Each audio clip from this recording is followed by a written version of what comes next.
Hello everyone. I'm Ted. And today we will be discussing Chapter 22. Emerging Issues and Challenges. Let's start. Ethics in HRM. Introduction.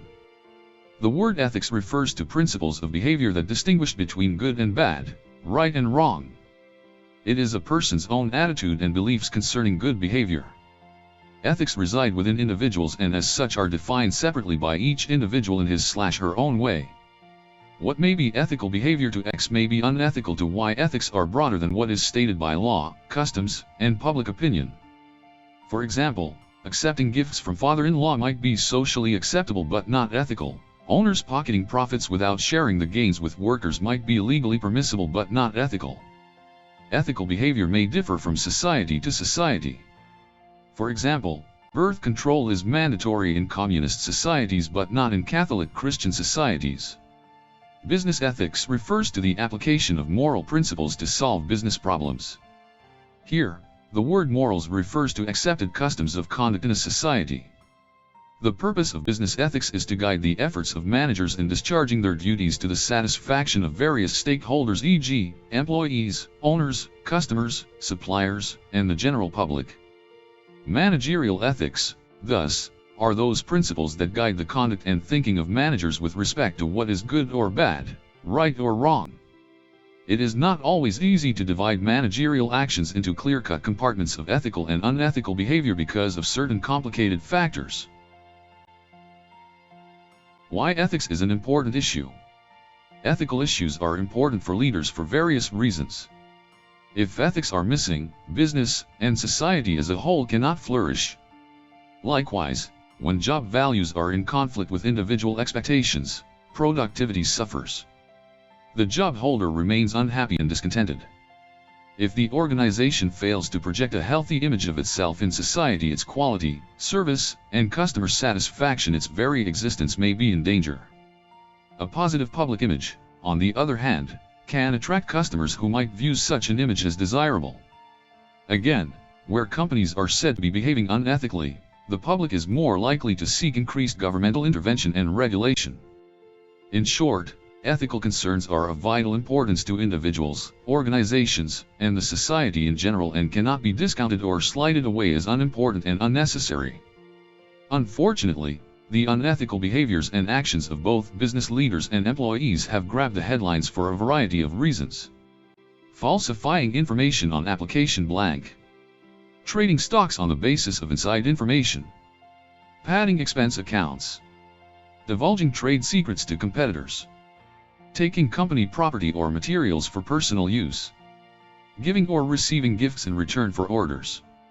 Quitting a job or firing someone without giving adequate notice. Stealing. Soliciting/offering kickbacks. Cheating customers, overselling, unfair credit policies. The dynamics of ethics in managerial decision-making, in actual practice, is often complex. Adler. Many ethical questions may remain unresolved in day-to-day life. What is fair profit? What is a just price for a product? How honest should a company is with a union? How to arrive at fair decisions concerning resource allocation, interpretations of organizational rules and policies. The answer lies somewhere between egoism, decisions leading to maximum personal gain, and altruism, decision leading to maximum social benefits. Managers, who are extremely selfish, always seek what is pleasurable and evaluate actions in terms of personal benefit, power, prestige, salary, etc. If the action process is beneficial to the organization and society as well, it is purely accidental. Basically, they would always do what is personally beneficial. A manager, who follows altruism, seeks course of action that may offer much social benefit, greatest happiness to the greatest number. Creating an ethical workforce. Creating, distributing, and continually improving a company's code of ethics is one common step that the managers can take to make an ethical workplace. Ethics officers could also be appointed to recommend, help, implement, and reinforce strategies aimed at integrating appropriate conduct throughout all phases of company operations. Appropriate training programs could be initiated to promote ethical conduct throughout the company. Such programs do not necessarily teach managers what is ethically appropriate or not, but offer them useful guidelines to determine how ethical a certain action might be when viewed against commonly accepted standards of behavior. While resolving questions involving ethics, of course, a manager needs to evaluate the consequences on society, on the company and oneself carefully, and also analyze personal value system. Top managers must create an organizational environment that fosters ethical decision-making by institutionalizing ethics. This means applying and integrating ethical concepts into daily action. According to Purcell and Weber, this can be achieved by teaching ethics in management development programs, formally appointing ethics committees/officers, establishing a code of ethics. Ethical issues in HRM. Human resource management is a business function that is concerned with managing relations between groups of people in their capacity as employees, employers, and managers. Inevitably, this process may raise questions about what the respective responsibilities and rights of each party are in this relationship, and about what constitutes fair treatment. These questions are ethical in nature, and should be put to a close examination. Every aspect of HRM has an important bearing on employee behaviors and actions. HR managers must remember that talent is the crucial difference between success and failure. They need to hire the right talent that is in sync with corporate culture. They need to get the right people who can deliver results ethically and in a socially responsible manner. If not, the results could be disastrous. Mistakes in hiring could actually bring in toxic people who could spoil the show through unacceptable behaviors and unethical actions. At every stage, HR must handhold employees and make them realize the importance of doing things the right way. Clear, transparent, and honest communications often help employees know what is happening and enable them to put things on track as envisaged by leaders. If leaders play the hide-and-seek games, divide and mislead people, falsify accounts, and indulge in unethical actions, they get crushed under their own weight. To cut short a long argument, ethics must come from the top, and once that happens, employees learn to adjust their antennae accordingly and behave responsibly. HR managers must remember that treating employees ethically can garner long-term employee trust and loyalty, which conveys a range of distinct benefits to employers. Loyal employees gain more experience working with their employers, allowing them to master production processes and more fully understand the inner workings of the firm. This can increase employees' productivity and efficiency over time, in addition to keeping recruiting and training costs under control. Becoming an ethical employer is not something that is going to happen by chance.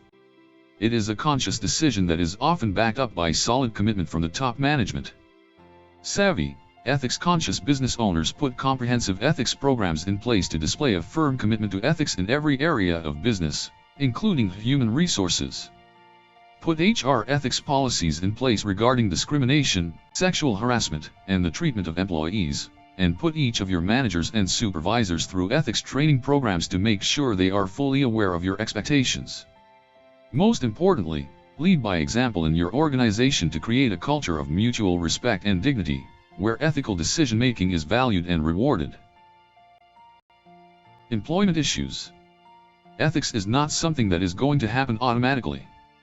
To deliver results, HR must put ethical policies to effective use. Unethical policies and practices, especially while hiring people, could make employees disappointed and demotivated. Convey expectations clearly. To this end, every attempt must be made to clear the fog outlining the duties and responsibilities of every job seeker who wants to step into the organization, conveying expectations in a crystal clear manner, without hiding anything. You need to strike a fine balance between what has been promised to the new hire and what the job has got to offer. Any mismatch could spoil the show sooner than expected. Equal opportunity issues. You must treat all candidates equally. It is essential not to discriminate on the basis of gender, race, origin, religion, or political views. Equal opportunity and treatment for the employees is the common issue that must be regularly monitored by the company. For the better performance and the better result, the managers must show the ethical behavior to the employees. Any regulatory lapses could result in legal troubles, and it is, therefore, better to be on the right side of law always, even while seeking information.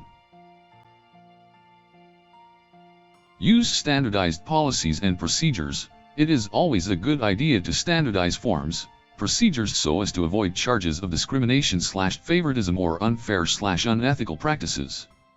Discrimination issues, sexual harassment, and unfair employment policies can land companies on the front page of consumer or business-focused publications, damaging a company's reputation among consumers, potential strategic partners, and potential future employees. Hire talent based on merit only. Always review candidates based on their merits. It is critical for HR professionals to be honest, consistent, and objective throughout the recruiting process. Screen the documents carefully, paying critical attention to every piece of information that is sought from the job seeker. Credential frauds are quite common. Falsification attempts be nipped in the bud. Any attempt by the candidate to flood the application with exaggerated facts must be put to a close examination. As a rule, any kind of mismatch between the stated facts on the application and the information gathered from previous employer etc. should alert the HR manager to weed out such unwanted elements, howsoever experienced or qualified they might be. Also, it is important to hire people with the right kind of mental framework. Check past history carefully. Any unsavory/unpleasant incidents about the job seeker must be probed thoroughly before making the hiring decision. Compensation and performance appraisal issues. Pay should be commensurate with the nature of job. Similar jobs should get similar pay. As a rule, there must be equal pay for equal work. Individual equity. Gender inequity in compensation should be put to rest, if the company wants to avoid charges of unfair treatment. If the organization wants to encourage meritorious contributions, it can do so only after setting fair and objective criteria for evaluating employee capabilities and performance. Compensation must be fixed in a competitive manner so that employees do not have anything to complain. External equity. Apart from external equity, internal equity should also be given importance so that people handling difficult and challenging jobs get better compensation packages.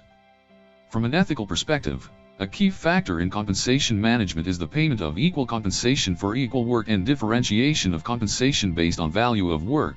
Internal equality. HR managers should closely monitor compensation policies and practices while trying to strike a happy balance between economic compulsions and employee expectations. At the end of the day, no company can pay more than what it can afford in a highly competitive world. Last but not the least, compensation should always be in sync with the laws of the land. Also, while fixing pay, individual contributions should be given due consideration. The performance appraisal processes, to this end, must be carried out in a judicious manner, sticking to the rule book, so that deserving employees get a fair share of the cake. Safety, health and other issues. HR managers have a compelling necessity to take care of employees' safety and welfare. They need to put their act together in order to satisfy the legal demands apart from meeting employee expectations. The physical and emotional well-being of employees should be taken care of at all times. To this end, fair and equitable employment policies must be framed and implemented. When faced with economic compulsions at times, HR must ensure a smooth transition of affected staff to a new job or location.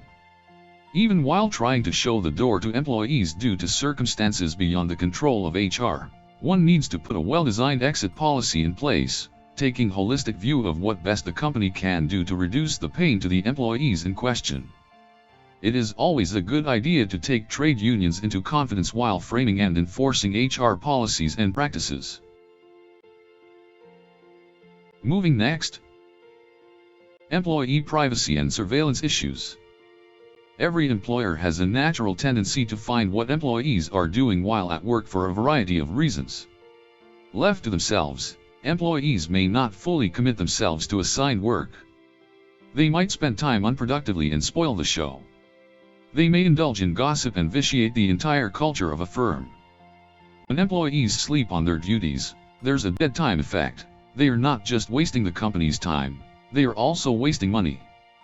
No firm can afford to pay for time not spent on the job. Low employee productivity might harm business prospects. Projects could run late, and you may lose important clients, bringing down the reputation of a firm. Employees might use office facilities and supplies for personal use.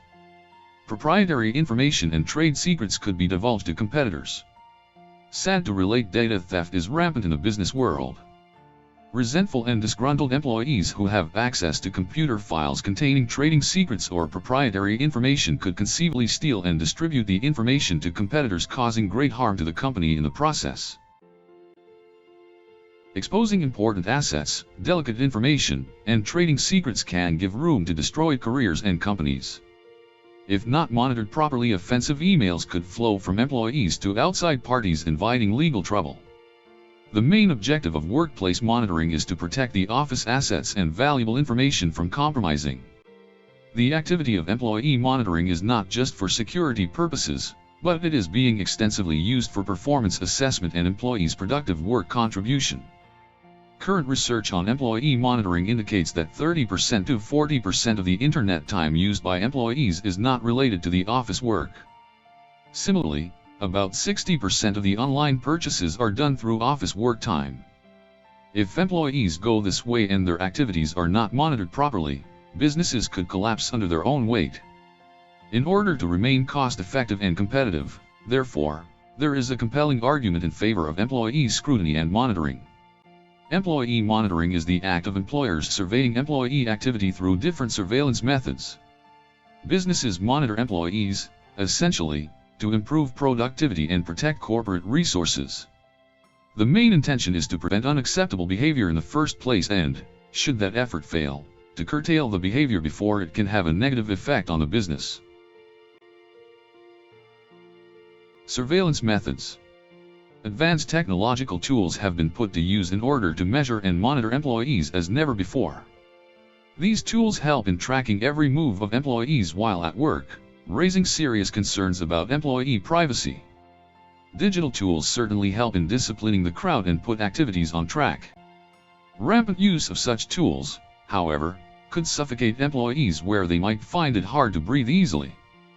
The relevant point here is to use the tools judiciously so that the company gets requisite data without affecting employee privacy negatively. First, emails and text communications. Electronic media are often the most efficient method of communication among employees and between a company and its customers. Maintaining an electronic information network allows employers to monitor employee productivity, quality, and efficiency.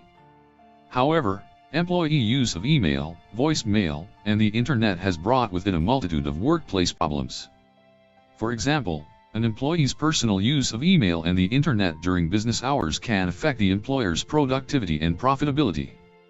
Additionally, employee misuse of electronic communication media can place organizations at risk for legal liability and breaches of data security. Employers can face claims of sexual harassment, discrimination, defamation, copyright infringement, and other improper conduct arising from employee misuse of computerized communications. Also, employers must be concerned with protecting trade secrets and proprietary information. When it comes to email monitoring, drawing a fine line between employee privacy and data security is not easy. Second, Internet. Computers can be a surveillance target because of the personal data stored on them. If someone is able to install appropriate software on a computer system, they can easily gain unauthorized access to this data. Employees could easily pass on trade secrets and proprietary information to rivals for a price using software. To prevent misuse, companies can establish a policy governing appropriate Internet use, explaining do's and don'ts in clear terms. Filtering and blocking devices should be put in place so that access to inappropriate Internet sources is denied. The employer, in any case, is at liberty to use all means to stop unauthorized activity of any kind on company devices at all times. Third, telephone calls and voicemail. Tracking telephone calls and voicemail is one of the oft-used surveillance methods in modern officers. The aim is to check the use of office facilities for personal benefit. Employers might monitor calls you made with clients or customers for reasons of quality control as well. From the employer's point of view, if there is no check over telephone calls, unscrupulous employees could part with trade secrets to rivals.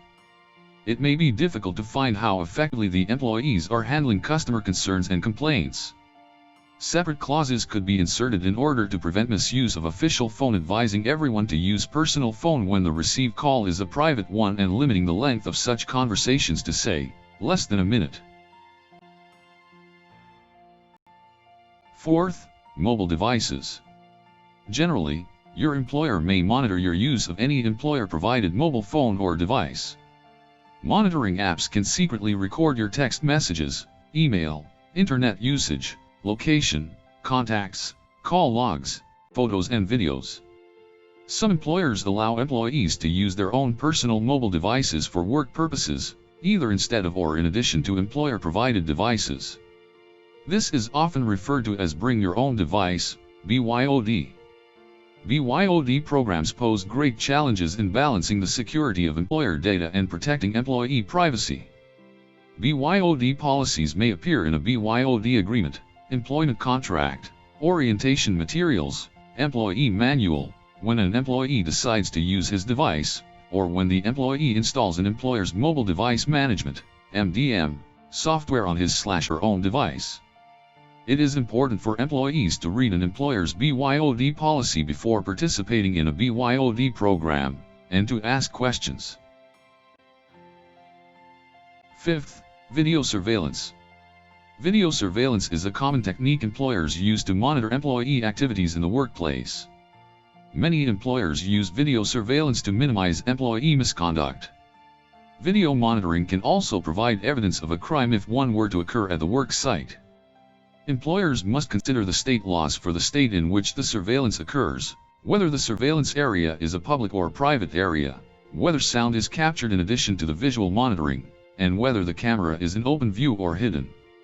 Employers should not use video surveillance in areas where employees have an expectation of privacy. It is well worth remembering the following guidelines in this regard. Video surveillance should be used for legitimate business purposes only, e.g., preventing theft or workplace violence, investigating illegal or improper conduct, monitoring employee performance. Obtain written employee consent to video surveillance for legitimate business purposes. Limit video surveillance to the least intrusive time, place, and method that will serve the business purpose. Use only visible cameras or inform employees in writing that hidden cameras may be used. Do not use video surveillance in areas where employees have a reasonable expectation of privacy, e.g., bathrooms, locker rooms, dressing rooms, lounges, employees' homes, or other places outside the workplace where employees are not in public view. If the workplace is unionized, comply with any provisions in the collective bargaining agreement concerning video surveillance. If there are no such provisions, negotiate with the union before implementing video surveillance. Do not select employees for video surveillance in a manner that might be considered discriminatory by the laws of the land, e.g., do not videotape only women or only Muslims or only people with disabilities. Treat information obtained through video surveillance as confidential, and limit access to video recordings to security personnel or management personnel with a need to know. Sixth, location monitoring. Location monitoring involves employers checking the location and movements of employees using the Global Positioning System, GPS, (GPS). The system uses satellites to transmit signals to GPS receivers on the ground that can pinpoint location. When tracking devices are put to use this way, it is safe to issue a notice to employees beforehand informing them about the use of a GPS device that would monitor their movements. It is, however, not a good idea to track off-duty employee conduct. Once a GPS device is inserted into the employee's personal vehicle, location monitoring happens all the time. Both parties, therefore, must agree on using the GPS device for genuine business purposes only.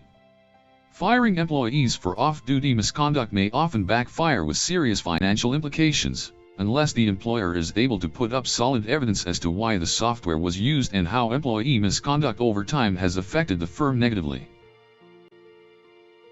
Employee monitoring, HR's role. The role of the human resource professional in managing workplace privacy is to facilitate the adoption of reasonable and effective practices that protect employees while minimizing the risk of employer liability. Working with legal, risk management and security professionals, The HR function plays a key role in the development and use of monitoring systems to curb the everyday problems of theft, security breach, and other employee misconduct. In particular, HR should ensure that the monitoring is narrowly tailored, that the need for the monitoring is supported by a legitimate business justification, and that employees understand they have no reasonable expectation of privacy when they are using employer-provided equipment and systems, such as computer networks, telephones and pagers. HR should also assist the employer in making certain that monitoring programs do not violate collective bargaining agreements or create an atmosphere of surveillance in the middle of a union organizing campaign.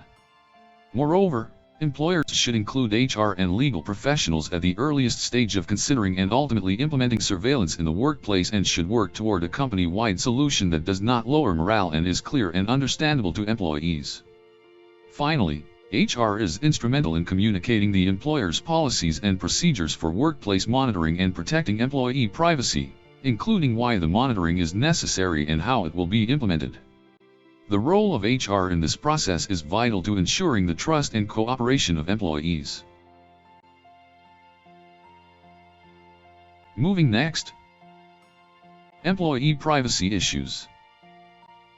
Employers might be genuinely concerned about the inherent dangers of letting the employees go without any monitoring, leading to risks in the form of theft of property, breaches of data security, identity theft, viewing of pornography, inappropriate and/or offensive behavior, violence, drug use, and others.